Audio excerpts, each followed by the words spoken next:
My fellow Nigerians, I speak to you today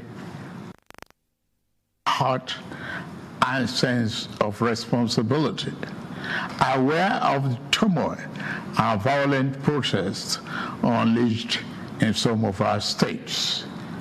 Notably, among the protesters were young Nigerians who desired a better and more progressive country where their dreams, hope, and personal aspiration will be fulfilled. I am especially pained by the loss of life in Jigawa, Kano, Kaduna, and other states, the destruction of facilities in some states, and the wanton looting of supermarkets and shops, contrary to the promise of protest organizers that the protest will be peaceful across the country. The destruction of properties set us back as a nation, as scarce resources will be again used to restore. I commiserate with the families and relations of those who have died in the protest. We must stop further bloodshed, violence, and destruction. As the president of this country, I must ensure public order in line with the constitutional oath to protect the lives and property of every citizen. Our government will not stand idly by and allow a few political agenda to tear this nation apart. Under the circumstances, I hereby enjoin protesters and the organizers to suspend any further protest and create room for dialogue, which I have always acceded to at the slightest opportunity. Nigeria requires all hands on deck and need us all, regardless of age, party, religion, or other divides, to work together, reshaping our destiny as a nation. To those who have taken undue advantage of this situation to threaten any section of this country, be warned. The law will catch up with you. There is no place for ethnic bigotry or such threats in the Nigeria we seek to build. Our democracy progresses the right of every Nigerian are respected and protected. Our law enforcement agencies should continue to ensure full protection of life and properties of innocent citizens in a responsible manner. My vision for our country is one of a just and prosperous nation where each person may enjoy the peace, freedom, and good that only democratic good governance can provide.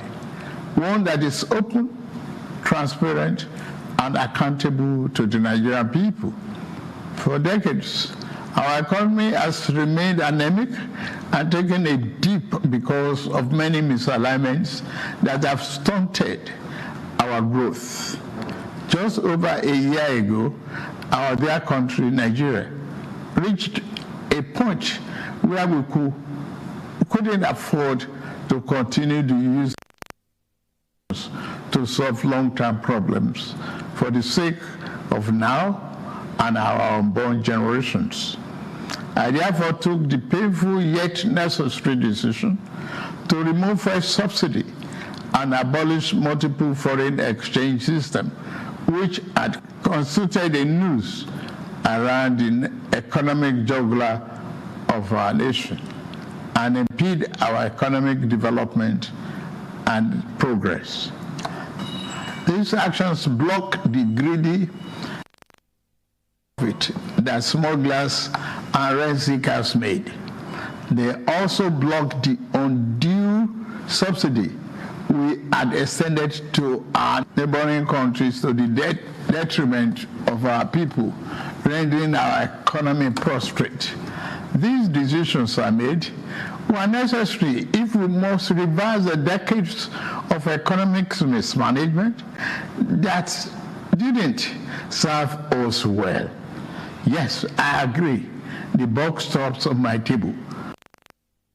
I assure you that I am focused fully on delivering the governance to the people, good governance for that matter. In the past 14 months, our government has made significant strides in rebuilding the foundation of our economy to carry us into a future of plenty and abundance. On the physical side, aggregate government revenue has more than doubled, hitting over 9 in the first half of 2024 compared to the first half of 2023 due to our efforts at blocking leakages, introducing automation, and mobilizing funds creatively without additional burden on the people. Productivity is gradually increasing in the non-oil sector, reaching new levels and taking advantage of the opportunities in economic ambience. My dear brothers and sisters, we have come this far, coming from a place where our country spent 97% of all our revenue on debt service. We have been able to reduce that to 68% in the last 13 months. We have also cleared legitimate outstanding foreign exchange obligations of about $5 billion without any adverse impact on our. This has given us more financial freedom and room to spend more money on you, our citizens, to fund essential social services like education and health care. It has also led to our state and local government receiving highest allocation ever in our country's history from the Federation account. We have also embarked on major infrastructure projects. We are working to complete inherited projects critical to our economic prosperity, including roads, bridges, railways, power, and oil and gas development. Notably, the Lagos-Calabar Coastal Highway and Sokoto-Badagry Highway projects will open up 16 connecting states, creating thousands of jobs and boosting economic output through trade, tourism, and migration. Our once declining oil and gas industry is experiencing a resurgence on the back of the reforms I announced in May 2024 to address the gaps in the Petroleum Industry Act. Last month, we increased our oil production to 1.61 million barrels per day, and our gas assets are receiving the attention they deserve. Investors are coming back into foreign direct investments, signed over $500 million since then. Fellow Nigerians, we are a country blessed with both oil and gas resources, but we met a country that had been dependent solely on oil-based petrol, neglecting its gas resources to power the economy. We were also using our hard-earned foreign exchange to subsidize the use. To address this, we immediately launched our compressed natural gas initiative, CNG, to power our transportation economy and bring us down. This will save over 2 trillion naira a month being used to import PMS and AGO and free up our resources for more investment in healthcare and education. To this end, we'll be distributing of extremely low or no cost to commercial vehicles that transport people and goods and who currently consume 80% of imported PMS and AGO. We have started the distribution of conversion kits and setting up of conversion centers across the country in conjunction with the private sector. We believe that this CNG initiative will reduce transportation costs by approximately 60% and help to curb inflation. Our administration has shown its commitment to the youth by setting up the student loan scheme. To date, 45.6 billion has already been processed for payment to students and their respective institutions. I encourage more of our vibrant youth population of this opportunity. We established the Consumer Credit Corporation with over 200 billion to help Nigeria to acquire essential products without the need for immediate cash payment, making life easier for millions of households. This will consequently reduce corruption and eliminate cash and opaque transactions. This week, I ordered the release of an additional 50 billion for NEL Fund, the student loan, and Credit Corporation for the proceeds of crime recovered by the EFCC. Additionally, we have secured $620 million under the Digital and Creative Enterprises, IDICE, a program to empower our young people, creating millions of IT and technical jobs that will make them globally competitive. This program, the 3 million technical talent scheme, unfortunately, one of digital centers was vandalized during the protests in Kano. What a shame. In addition, we have introduced the Skill Up Artisans Program, SUPER, the Nigerian Youth Academy, NIA, and the National Youth Talent Export Program, NATEP. Also, more than 517 billion used to the 36 states to expand livelihood support to their citizens, while 600,000 nano businesses have benefited from our nano grants. An additional 400,000 more nano businesses are expected to benefit. Furthermore, 75,000 beneficiaries have processed to receive our 1 million micro and digit interest loans starting this month. We have also built 10 MSME hubs within the past year, created 240,000 jobs through them, and 5 more hubs are in progress, which will be ready by October this year. Payments of 1 billion each also have been made to us under our single digit loan to boost manufacturing output and stimulate growth.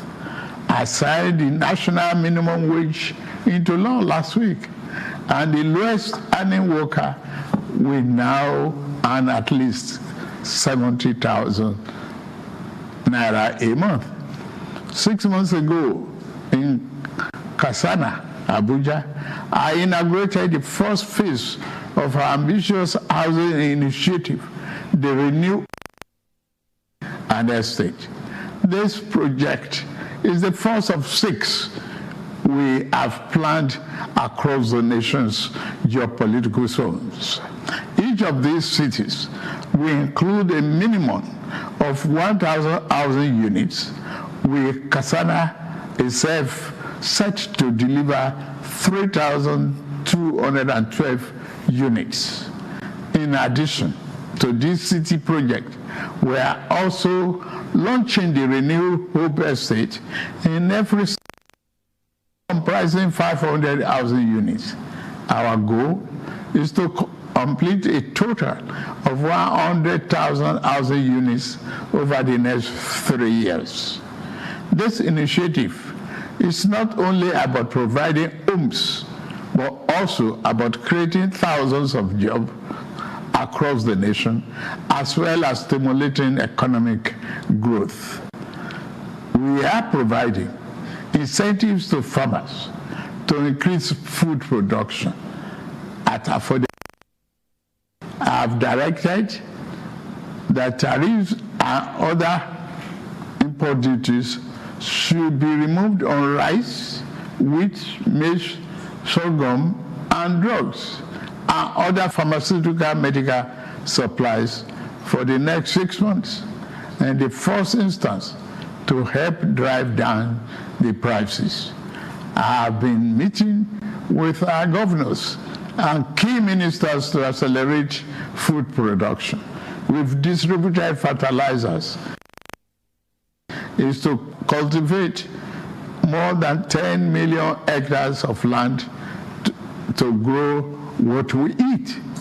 The federal government will provide all necessary incentives for this initiative, whilst the state provide the land, which will put millions of our people to work and further increase food production.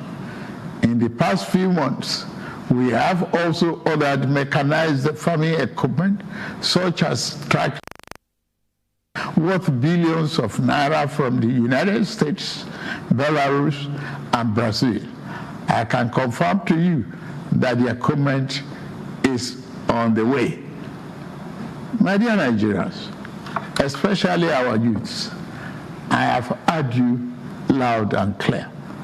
I understand the pain and the frustration that drive this protest, and I want to assure you that our government is committed to listening and addressing the concerns of our citizens. But we must not let violence and destruction tear our nation apart.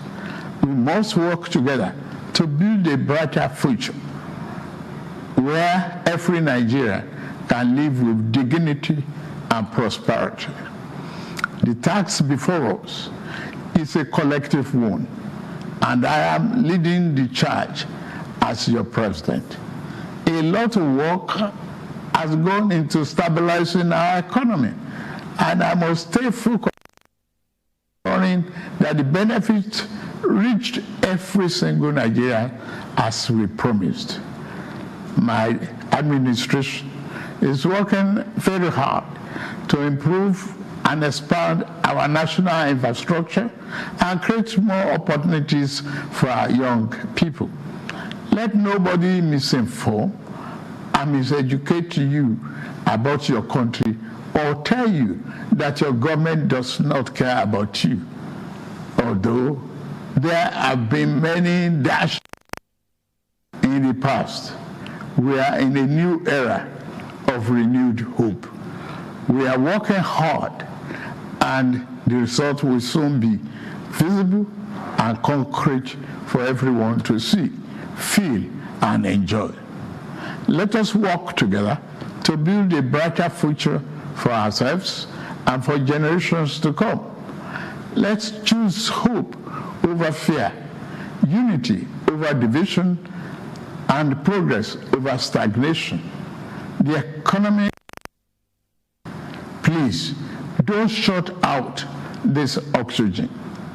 Now that we have been enjoying democratic governance for 25 years, do not let the extremists of any enemies of democracy use you to promote an unconstitutional agenda that will set us back on our democratic journey. Forward ever, backward never. In conclusion, security operations continue to maintain peace, law, and order in our country, following the necessary Convention on Human Rights, to which Nigeria is a signatory. The safety and security of all Nigerians are paramount. Thank God and thank you for your attention. And may God continue to bless our great nation. Thank you very much.